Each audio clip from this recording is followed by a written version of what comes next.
Hello dear students, today we are going to start the next topic of electrochemistry, that is electrolysis. In previous video we have discussed about the Nernst equation and the formulas which can derive on the basis of Nernst equation, like delta G, how to calculate delta G from Nernst equation, and log Kc from Nernst equation. So today we will start our next topic, that is electrolysis.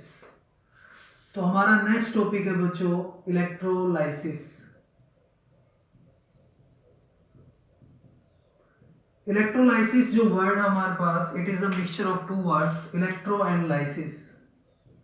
यहाँ पे दो word है बच्चों, electro plus lysis. Electro means electron और we can say electricity, lysis means break down.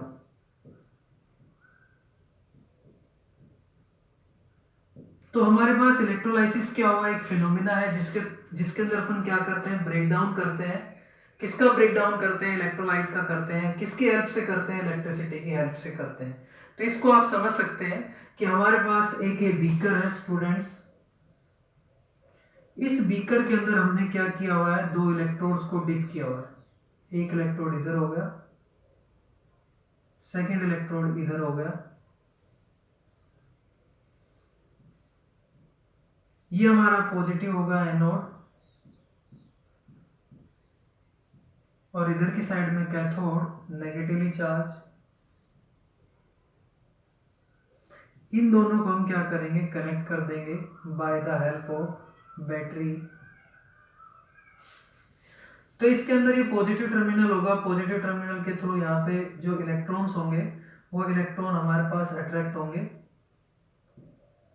और circuit complete होगा। Circuit complete होने की वजह से क्या होगा, इसके अंदर करंट का फ्लो होगा। कब होगा करंट का फ्लो, जब हम इसके अंदर इलेक्ट्रोलाइट भी फिल कर देंगे, क्योंकि इलेक्ट्रोलाइट जो है वो सर्किट को कंप्लीट करने का काम करेगा, इंटरनल सर्किट को कंप्लीट करेगा। मीन्स ये हमारा एक पूरा सेटअप है जिसके अंदर इलेक्ट्रोलाइसिस हो रहा है। क्यों होगा इलेक्ट्रोलाइसिस, आप ध्यान से देखें, इसमें इलेक्ट्रोलाइट फिलअप है। सपोज इसके अंदर NaCl है। NaCl के अंदर दो टाइप के आयंस होंगे dear students, Na positive and Cl negative. जो पॉजिटिव आयंस होंगे, आप सबको पता है कि जो पॉजिटिव आयन होंगे वो किधर मूव करेंगे, इधर की तरफ मूव करेंगे, मीन्स कैथोड की तरफ मूव करेंगे। ये कैथोड के ऊपर जाएंगे। और जिनके ऊपर नेगेटिव चार्ज होगा, नेगेटिवली चार्ज जो आयंस होंगे वो हमारे एनोड की तरफ आएंगे, और वो एनोड के ऊपर गैस है तो गैस के फॉर्म में इवॉल्व होगा या डिपॉजिट होगा। तो यहाँ पे हमारे पास इलेक्ट्रोलाइसिस के अंदर बेसिकली हुआ क्या, it is a phenomena in which there is the breakdown or we can say decomposition of electrolyte by the help of electricity or we can say electron। तो इलेक्ट्रॉन और इलेक्ट्रिसिटी की help से किसी भी चीज को ब्रेक करना, that is known as electrolysis. तो इलेक्ट्रोलाइसिस के हमारे पास बहुत सारे एग्जांपल्स हम स्टडी करेंगे और कौन कौन से इसके एस्पेक्ट्स होते हैं वो अपन डिस्कस करेंगे। तो मैं एक बार दोबारा से बता रहा हूँ कि हमारे पास एक इलेक्ट्रोलाइसिस का जनरल सेटअप है जिसके अंदर हमने एक बीकर लिया है। बीकर के अंदर इलेक्ट्रोलाइट है, इलेक्ट्रोलाइट को हमने अरेंज किया हुआ है। यहाँ पे दो इलेक्ट्रोड्स हैं, एक हमारे पास पॉजिटिव इलेक्ट्रोड है, एक हमारे पास नेगेटिव इलेक्ट्रोड है। एक्सटर्नल बैटरी है, EMF है। यहाँ पे नेगेटिव चार्ज है, पॉजिटिव चार्ज है। पॉजिटिव चार्ज इधर से इलेक्ट्रॉन जो है वो हमारे मूव करेंगे पॉजिटिव टर्मिनल की तरफ, सर्किट कंप्लीट होगा और जो हमारा इलेक्ट्रोलाइट है उसका ब्रेक डाउन होगा। इलेक्ट्रोलाइट के जो डिफरेंट आयंस है, पॉजिटिव आयन और नेगेटिव आयन, ये अपोजिट इलेक्ट्रोड की तरफ मूव करेंगे, अपोजिट नेचर के इलेक्ट्रोड की तरफ। मींस ये जो पॉजिटिव आयन है ये नेगेटिव की तरफ जाएगा, जो नेगेटिव आयन होगा वो पॉजिटिव की तरफ जाएगा। तो इलेक्ट्रोलिसिस के अंदर हम सुटेबल इलेक्ट्रोड्स लेते हैं और इलेक्ट्रोड्स की हेल्प से ये प्रोसेस होता है। तो अपन जो नेक्स्ट डिस्कस करेंगे that is the aspects of electrolysis. यहाँ पे हमारे पास दो टाइप के एस्पेक्ट्स होते हैं इलेक्ट्रोलिसिस के।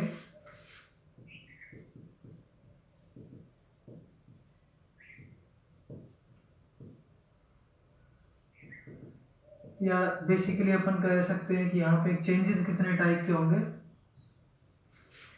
कुछ चेंजेस होंगे क्वालिटेटिव एस्पेक्ट्स और सेकंड होगा हमारे पास क्वांटिटेटिव। तो क्वालिटेटिव और क्वांटिटेटिव में क्या क्या अपन स्टडी करते हैं। क्वालिटेटिव के अंदर डिपेंड करेगा किन किन फैक्टर के ऊपर। एक आता है हमारा नेचर ऑफ इलेक्ट्रोलाइट,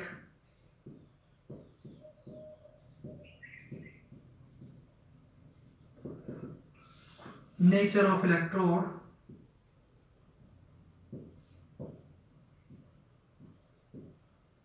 और थर्ड आता है बच्चों हमारे पास कंसंट्रेशन ऑफ इलेक्ट्रोलाइट।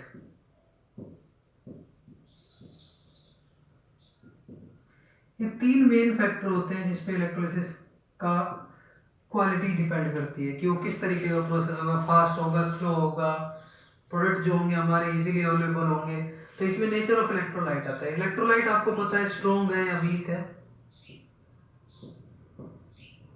स्ट्रॉन्ग है तो फास्ट होगा प्रोसेस, वीक है तो स्लो होगा। नेचर ऑफ इलेक्ट्रोड, इलेक्ट्रोड हमारे पास बेसिकली टू टाइप्स की होती है, attackable and non attackable.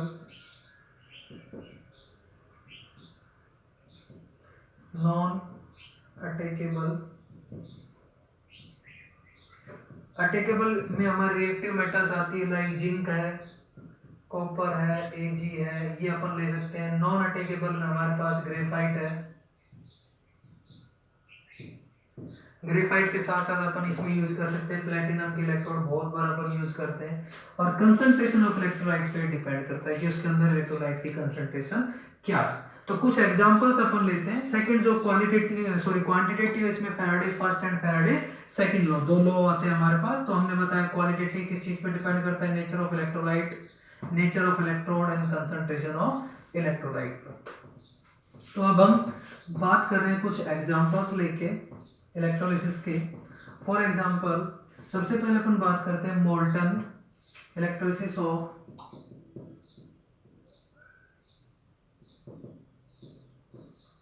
Molten NaCl। देखो बच्चों NaCl जो है हमारे पास दो टाइप का होता है, एक होता है मोल्टन और सेकंड होता है बच्चों एक्वस NaCl। मोल्टन NaCl और एक्वस NaCl में बेसिक डिफरेंस क्या होता है। मोल्टन मीन्स आपने लिया NaCl, उसको हीट कर दिया और हीट करने पर वो क्या होगा, मोल्टन NaCl। जबकि एक्वस मीन्स आपने लिया NaCl के अंदर डाल दिया वाटर, तो वो हमारे पास क्या होगा, एक्वस NaCl। मीन्स इन दोनों के इलेक्ट्रोलिसिस में हमें डिफरेंट डिफरेंट प्रोडक्ट्स मिलेंगे। किस तरीके से आप देखें कि यहाँ पे प्राइमरी चेंज क्या होगा, प्राइमरी चेंज के अंदर जो हमारा इलेक्ट्रोलाइट होता है वो कैटायन और एनायन के अंदर ब्रेक हो जाता है। तो NaCl जो है वो हमारा चेंज होगा Na पॉजिटिव के अंदर प्लस में Cl नेगेटिव के अंदर। This is the primary change. और सेकेंडरी चेंज में क्या होगा कि ये जो आयंस हैं ये डिफरेंट डिफरेंट इलेक्ट्रोड्स की तरफ मूव करेंगे। किस तरीके से मूव करेंगे कि हमारा Na जो होगा, Na पॉजिटिव, वो एक इलेक्ट्रॉन लेके कन्वर्ट हो जाएगा सोडियम मेटल के अंदर, सॉलिड के अंदर। और ये प्रोसेस इलेक्ट्रॉन का गेन कहाँ पे होगा, कैथोड पर। और इसको अपन क्या बोलेंगे, रिडक्शन। और रिडक्शन कहाँ पे होता है, कैथोड पर। दूसरा जो आता है इसके अंदर Cl negative ion. Cl negative ion किसके अंदर कन्वर्ट होगा, Cl के अंदर अपन 2 ले लेते हैं तो क्लोरीन गैस के अंदर कन्वर्ट होगा, प्लस में 2 इलेक्ट्रॉन रिलीज होंगे। तो ये हमारे पास इलेक्ट्रॉन का रिलीज होना क्या कहलाता है, ऑक्सीडेशन। और ऑक्सीडेशन कहाँ पे होगा, एनोड पर। तो ये दो फिनोमिना होंगे बच्चे कि एक प्राइमरी चेंज, एक secondary change. Primary change means जो हमारा इलेक्ट्रोलाइट है वो Na positive Cl negative means अपने कंस्टिट्यूएंट आयंस के अंदर ब्रेक हो जाएगा। सेकंड फिनोमिना जो होगा वो हमारे पास सेकेंडरी चेंज होता है। सेकेंडरी चेंज में क्या होगा कि जो Na पॉजिटिव आयन यहाँ से अवेलेबल हुआ है वो क्या करेगा, इलेक्ट्रॉन गेन करेगा। इलेक्ट्रॉन गेन करने के बाद किस में कन्वर्ट होगा, सोडियम सॉलिड के अंदर। तो सोडियम मेटल के अंदर कन्वर्ट है, इसने इलेक्ट्रॉन का गेन किया है। इलेक्ट्रॉन के गेन के प्रोसेस को अपन क्या बोलते हैं, रिडक्शन। तो रिडक्शन कहाँ होगा, कैथोड पर। तो अपन से पूछे कि भाई कैथोड पे क्या मटेरियल आएगा, सोडियम आएगा जी। और जो क्लोरीन है, क्लोरीन Cl नेगेटिव आयंस है, वो क्लोरीन गैस के अंदर कन्वर्ट होंगे और यहाँ से 2 इलेक्ट्रॉन रिलीज होंगे। And the process in which electrons are release is known as oxidation. तो यहाँ पर हमारे पास ऑक्सीडेशन हो रहा है। अब सेकंड जो है उसकी अपन बात कर लेते हैं कि मोल्टन और एक्वस में क्या डिफरेंस होगा। अब एक्वस के अंदर अपन देखें तो एक्वस के अंदर दो चीजें आती है बच्चों, एक हमारा NaCl तो है ही जो कन्वर्ट होगा Na पॉजिटिव प्लस में Cl नेगेटिव आयन के अंदर, लेकिन यहाँ पे साथ के साथ H2O भी है। H2O से क्या मिलेगा, H पॉजिटिव प्लस में Cl negative, sorry H positive and oxygen जो होगा वो हमारा OH की फॉर्म में OH नेगेटिव, ये हमें प्रोड्यूस होगा। तो एक चीज अपन ध्यान से देखें कि यहाँ पे केवल एक ही टाइप का कैटाइन था, एक ही टाइप का एनाइन था। अभी यहाँ पे हमारे पास दो कैटाइन है और दो ही एनाइन है। मीन्स जब दो एक जैसे होते हैं किसी भी जगह पे, जब एक जैसी चीज दो होती है तो वहाँ पे चॉइस की बात होती है या वहाँ पे कंपटीशन होता है। अगर हम भी मार्केट में जाते हैं और हमारे पास दो, सपोज हम मार्केट गए, हमें फ़ोन लेने, MI का फ़ोन ले रहे हैं, वहाँ पे दो मॉडल हमारे पास अवेलेबल है तो हमारे पास चांसेज आता है। अगर एक ही मॉडल होगा तो अपन उसको ले आएंगे, लेकिन दो होंगे तो वहाँ पे चॉइस, या हम बात करें कि उन दोनों में से एक का सिलेक्शन होगा। सिमिलरली यहाँ पे भी एक का सिलेक्शन होगा कि इन दोनों में से रिड्यूस होके कैथोड पे कौन सा जाएगा। तो यहाँ पे अगर अपन बात करें तो जो हाइड्रोजन होता है, हाइड्रोजन का रिडक्शन पोटेंशियल और सोडियम का रिडक्शन पोटेंशियल अगर अपन देखें तो सोडियम का रिडक्शन पोटेंशियल Na पॉजिटिव की E0 वैल्यू जो होती है वो हमारे पास -2.76 वोल्ट होती है, और हाइड्रोजन की जो E0 वैल्यू होती है H पॉजिटिव की वो होती है हमारे पास 0। ठीक है भाई, तो इन दोनों में से अगर अपन सेलेक्ट करें, ये सेलेक्ट करें, ये सेलेक्ट करें, जिसकी वैल्यू ज़्यादा होगी उसको सेलेक्ट करें। मीन्स जो H पॉजिटिव है वो हमारा कन्वर्ट होगा हाइड्रोजन के अंदर और यहाँ से इलेक्ट्रॉन रिलीज होंगे। मीन्स हाइड्रोजन गैस यहाँ पे कैथोड पर प्रोड्यूस होगी।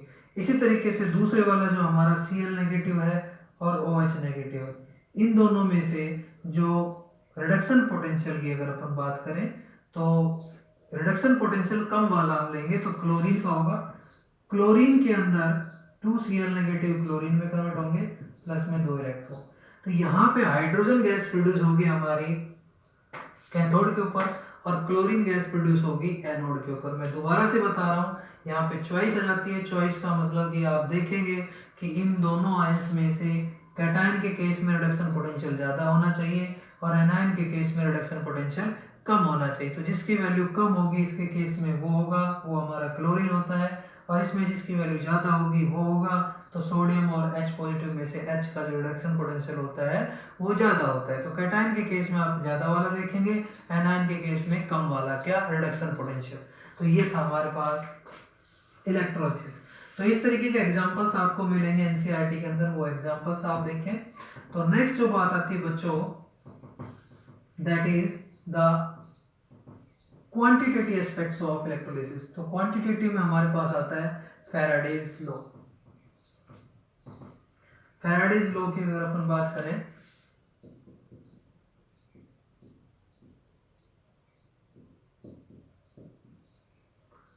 फैराडे एक साइंटिस्ट थे, उन्होंने दो लॉ दिए, Faraday's first law, Faraday's second law of electrolysis. तो इसमें सबसे पहले अगर हम बात करें फर्स्ट लॉ की, फर्स्ट लॉ की डेफिनेशन के लिए आप ध्यान से देखें, इसमें होता है हमारे पास W directly proportional to Q। Faraday ने बोला कि जब इलेक्ट्रोलिसिस होता है तो किसी इलेक्ट्रोड पे जो मटेरियल है वो डिस्चार्ज होता है, दूसरे पे वो डिपॉजिट होता है। तो कितना मटेरियल डिस्चार्ज या डिपॉजिट होगा वो डिपेंड करता है किस चीज पे, Q पे। Q मीन्स चार्ज, Q यहाँ पे क्या है, चार्ज। इसकी डेफिनेशन भी हम समझ सकते हैं, according to this law the amount of substance discharge on the electrode is directly proportional to the charge pass through the electrolytic solution. कि इलेक्ट्रोलाइटिक सॉल्यूशन से अपन कितना चार्ज पास कर रहे हैं, या हम सिंपली कह सकते हैं कितनी करंट पास कर रहे हैं कितने समय के लिए। क्योंकि यहाँ पे अगर अपन देखें W directly proportional to Q is equal to I into T. सबको पता है, फिजिक्स में जानते हैं हम, Q जो चार्ज होता है वो करंट इंटू टाइम होता है। तो हमने क्या किया, I इंटू टी रख दिया, W प्रोपोर्शनल का साइन हटाएंगे तो हमारे पास कांस्टेंट आएगा W is equal to ZIT। ये फॉर्मूला आपको याद रखना है। जेड जो होता है इसको अपन बोलते हैं electrochemical equivalent, electrochemical equivalent means W is equal to Z, Z की जगह पे अपन रख सकते हैं E/96500 I इंटू टी, ये आता है हमारे पास। यहाँ पे जो भी चीजें आप देखें, W क्या है, अमाउंट है सब्सटेंस का, अमाउंट, या मास भी अपन लिख सकते हैं, मास है जो इलेक्ट्रोड पर डिस्चार्ज होता है। E क्या है, इलेक्ट्रो इक्विवेलेंट वेट मेटल का जो इलेक्ट्रोड पे एक्सचेंज। I यहाँ पे क्या है, करंट एम्पियर के अंदर, और T यहाँ पे क्या है, टाइम सेकंड के अंदर। ये आप रखेंगे, करंट जो है वो एम्पियर के अंदर लेंगे, ठीक है। तो ये हमारे पास फॉर्मूला आता है फैराडे फर्स्ट लॉ का कि W is equal to Z I T, Z की जगह पे अपन रख सकते हैं E बाई 96500। E यहाँ पे क्या आता है, इक्विवेलेंट वेट, और किसी भी मेटल का, अगर मेटल का इक्विवेलेंट वेट अगर अपन कैलकुलेट कर रहे हैं तो हमारे पास क्या होगा, मेटल का एटॉमिक वेट और उसको उसकी वैलेंसी से डिवाइड कर देंगे। उसको हम क्या करेंगे, उस मेटल की वैलेंसी से डिवाइड कर देंगे। तो इस पे हमारे पास क्वेश्चंस आते हैं कि सपोज अपने पास, अभी क्वेश्चन देखेंगे हम, आप एक बार इसको नोट करें। तो क्वेश्चन है हमारे पास, how much electric charge, means आपसे क्या पूछा जा रहा है, इलेक्ट्रिक चार्ज पूछा जा रहा है। How much electric charge means आपसे क्यों पूछा जा रहा है, is required to produce 54 gram, means आपको क्या दिया गया है, 54 ग्राम W दिया गया है, aluminium from molten Al2O3, molten Al2O3, तो एल्यूमिनियम है यहाँ पे Al2O3 की फॉर्म में। अब आपको इक्वेशन ये देखो, ये न्यूमेरिकल हमारे पास दो टाइप से सोल्व हो सकता है, उसको आप देखें। तो किस तरीके से होगा, हमारे पास Al2O3 दिया गया है, 54 ग्राम एल्यूमिनियम प्रोड्यूस कराना है, means W given that 54 gram. Electric charge Q आपको कैलकुलेट करना है, फॉर्मूला अपने पास होता है W is equal to Z I T, और सिंप्लीफाई करते हैं W is equal to E by 96500। I यहाँ पे आ जाएगा अपना करंट, और टी आ जाएगा यहाँ पे टाइम, लेकिन आई टी हमें नहीं दिया गया है तो अपन यहाँ पे क्या रखेंगे, क्यू रखेंगे। W is equal to E into Q divide by 96,500। अब एल्यूमिनियम के अगर हम इक्विवेलेंट वेट की बात करें, तो एल्यूमिनियम का इक्विवेलेंट वेट हमें पता है क्या हो सकता है हमारे पास, एल्यूमिनियम की वैलेंसी होती है 3, क्यों, क्योंकि एल्यूमिनियम का एटॉमिक नंबर होता है 13, तो ये हमारे पास होगा 13 के केस में फर्स्ट सेल में 2 इलेक्ट्रॉन, सेकंड में 8, थर्ड में 3, तो वैलेंसी 3 है। तो यहाँ से हम Q कैलकुलेट कर रहे हैं, तो Q is equal to W into में 96,500 और डिवाइड बाय E। तो W कितना डिपॉजिट कराया है उसने, 54, multiply by 96500। E equivalent weight 27 होता है एल्यूमिनियम का एटॉमिक वेट, और उसको डिवाइड करेंगे 3 से, तो 3 चला जाएगा ऊपर, और ये हमारे पास गया 2 पर। तो इसको हम सोल्व कर लेंगे, सोल्व करने पर हमारे पास आएगा चार्ज, जो आएगा वो आता है इंटू में 3 से और मल्टीप्लाई कर लेंगे तो ये आ जाएगा हमारे पास Q चार्ज। तो इस क्वेश्चन को अपन इस तरीके से कर सकते हैं फॉर्मूले की हेल्प से कि W is equal to Z I T, लेकिन हमारे पास यहाँ पे